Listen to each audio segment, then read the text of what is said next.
ವಕೀಲ ದೇವರಾಜೇಗೌಡ ವಿರುದ್ಧ ಅತ್ಯಾಚಾರ ಆರೋಪ ಪ್ರಕರಣಕ್ಕೆ ಸಂಬಂಧಪಟ್ಟಂತೆ ದೇವರಾಜೇಗೌಡನನ್ನ ಕಸ್ಟಡಿಗೆ ಪಡೆದಿದ್ದಾರೆ ಹೊಳೆನರಸೀಪುರ ಪೊಲೀಸರು. ಜೈಲಿನಿಂದ ದೇವರಾಜೇಗೌಡ ಅವರನ್ನ ಕರೆದೊಯ್ದು ಪೊಲೀಸರು 3 ದಿನಗಳ ಕಾಲ ವಿಚಾರಣೆ ನಡೆಸ್ತಾ ಇದ್ದಾರೆ. ಯಾವ ವ್ಯಕ್ತಿ ರೇವಣ್ಣ ಕುಟುಂಬದ ವಿರುದ್ಧ ಅತ್ಯಾಚಾರದ ಆರೋಪ ಮಾಡಿದ್ನೋ ಅದೇ ವ್ಯಕ್ತಿ ಅದೇ ಆರೋಪದ ಮೇಲೆ ಜೈಲು ಸೇರಿದ್ದಾನೆ.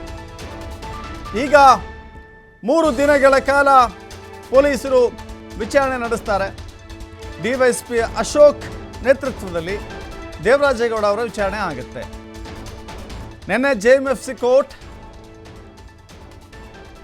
ಪೊಲೀಸ್ ಕಸ್ಟಡಿಗೆ 3 ದಿನಗಳ ಕಾಲ ಕೊಡಬಹುದು ಅಂತೇಳಿ ಆದೇಶ ಮಾಡಿತ್ತು. ಅಂದರೆ ಇವತ್ತಿನಿಂದ ಮೇ 16ರವರೆಗೆ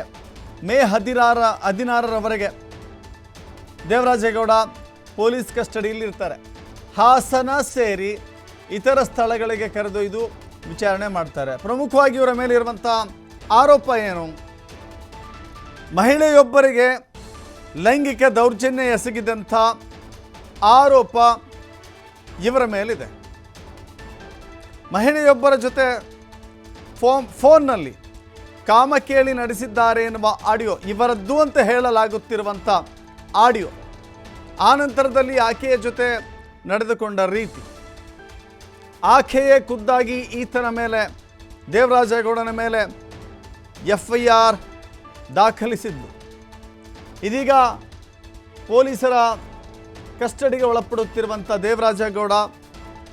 ದೇವರಾಜೇಗೌಡಗೆ ಪೊಲೀಸರು ಸಖತ್ತಾಗಿ ಡ್ರಿಲ್ ಮಾಡ್ತಾ ಇದ್ದಾರೆ. ಈಗ ಎಲ್ಲ ಪ್ರಶ್ನಾವಳಿಗಳನ್ನು ಮುಂದಿಟ್ಟು ಉತ್ತರವನ್ನು ಪಡೆದುಕೊಳ್ಳುವ ಪ್ರಯತ್ನ ಪೊಲೀಸರಿಂದ ಸಾಗುತ್ತೆ. ಹೊಳೆನರಸೀಪುರ ಪೊಲೀಸರು ಕಸ್ಟಡಿಗೆ ತೆಗೆದುಕೊಂಡು ಇನ್ನೇನು ಬಿಡ್ತಾರೆ ಅಂದರೆ ಆನಂತರದಲ್ಲಿ SIT ಅವರು ಕೂಡ ದೇವರಾಜೇಗೌಡನನ್ನು ಕರೆದುಕೊಂಡು ವಿಚಾರಣೆ ಮಾಡುವ ಸಾಧ್ಯತೆ ಇದೆ. ಒಂದಷ್ಟು ಮಾಹಿತಿ ನಮ್ಮ ಪ್ರತಿನಿಧಿ ಪ್ರಕಾಶ್ ನೀಡ್ತಾರೆ. ಪ್ರಕಾಶ್, ಸದ್ಯಕ್ಕೆ ಎಪಿಸೋಡ್ 1 ಅಂತ ಹೇಳಿದ್ರೆ ಹೊಳೆನರಸೀಪುರ ಪೊಲೀಸರ ತನಿಖೆ, ಆನಂತರದಲ್ಲಿ SIT ತನಿಖೆಯೂ ಕೂಡ ಬಾಕಿ ಇದೆ. ಏನೆಲ್ಲ ವಿಚಾರಗಳು ಈ ತನಿಖೆಯಲ್ಲಿ ಹೊರಬೀಳುವಂಥ ಅಥವಾ ಈ ತನಿಖೆಯ ಮುಖ್ಯ ಭಾಗವಾಗುವಂಥ ಅಂಶಗಳು ಕಾಣಿಸ್ತಾ ಇದೆ? ದಶರಥ್, ಈಗಾಗಲೇ ಹಾಸನದಲ್ಲಿ ಸಂತ್ರಸ್ತೆಯೊಬ್ಬರು ಏಪ್ರಿಲ್ 1ನೇ ತಾರೀಕು ದೂರು ಕೊಡ್ತಾರೆ. ಅಂದ್ರೆ ಲೈಂಗಿಕ ಕಿರುಕುಳದ ಆರೋಪ ಜೊತೆಗೆ ಅತ್ಯಾಚಾರದ ಆರೋಪದ ಅಡಿ ಈಗಾಗಲೇ ನ್ಯಾಯಾಂಗ ಬಂಧನಕ್ಕೆ ವಶಪಡಿಸಿಕೊಂಡಿರುವಂತದ್ದು. ಇವತ್ತು ಬೆಳಿಗ್ಗೆ 9:15ಕ್ಕೆ ಡಿವೈಎಸ್ಪಿ ಅಶೋಕ್ ಅವರ ನೇತೃತ್ವದಲ್ಲಿ ಪೊಲೀಸ್ ಕಸ್ಟಡಿಗೆ ಕೂಡ ದೇವರಾಜೇಗೌಡರನ್ನು ತೆಗೆದುಕೊಂಡಿರುವಂತದ್ದು. ಜೊತೆಗೆ ಎಲ್ಲೆಲ್ಲಿ ಅಂದ್ರೆ ಕಾರ್ನಲ್ಲಿ ಆಕೆಯನ್ನು ಎಲ್ಲೆಲ್ಲಿ ಕರ್ಕೊಂಡು ಹೋಗಿದ್ರು, ದೇವರಾಜೇಗೌಡ ಎಲ್ಲೆಲ್ಲಿ ಕರೆದುಕೊಂಡು ಹೋಗಿದ್ರು ಅಲ್ಲಿಗೆ ಕರೆದುಕೊಂಡು ಹೋಗಿ ಸ್ಥಳ ಮಹಜರು ಮಾಡ್ತಾರೆ ಅನ್ನುವ ಮಾಹಿತಿ ಲಭ್ಯ ಆಗಿರ್ತಕ್ಕಂಥದ್ದು. ಸುಮಾರು 3 ರಿಂದ 4 ಕಡೆ ಕರ್ಕೊಂಡು ಹೋಗ್ತಾರೆ ಅನ್ನುವ ಮಾಹಿತಿ ಸದ್ಯಕ್ಕೆ TV5ಗೆ ಬಂದಿರುವಂತದ ಮಾಹಿತಿ. ಅಂದ್ರೆ ಪೊಲೀಸ್ ಮೂಲಗಳ ಪ್ರಕಾರ TV5ಗೆ ಬಂದಿರುವಂತದ್ದು.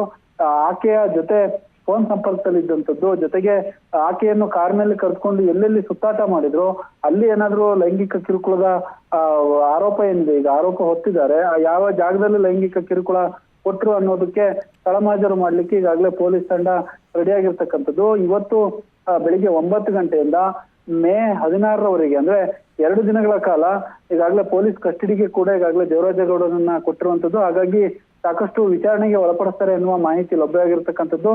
ನೇರವಾಗಿ ಜೈಲಿನಿಂದ ಪೊಲೀಸ್ ಕಸ್ಟಡಿಗೆ ತೆಗೆದುಕೊಂಡಂತಹ ಡಿವೈಎಸ್ಪಿ ತಂಡ ಹಾಸನದ ಹಿಮ್ಸ್ ಆಸ್ಪತ್ರೆಯಲ್ಲಿ ಅವ್ರನ್ನ ಮೆಡಿಕಲ್ ವೈದ್ಯಕೀಯ ತಪಾಸಣೆಗೆ ಒಳಪಡಿಸಿ ಮತ್ತೆ 3 ಕಡೆಯ ಜಾಗಗಳಿಗೆ ಕರ್ಕೊಂಡು ಹೋಗ್ತಾರೆ ಅನ್ನುವ ಮಾಹಿತಿ ಸದ್ಯಕ್ಕೆ ಲಭ್ಯವಾಗಿರ್ತಕ್ಕಂಥದ್ದು. ದಶರಥ್, ಥ್ಯಾಂಕ್ ಯು ಪ್ರಕಾಶ್ ನಿಮ್ಮೆಲ್ಲ ಮಾಹಿತಿಗೆ.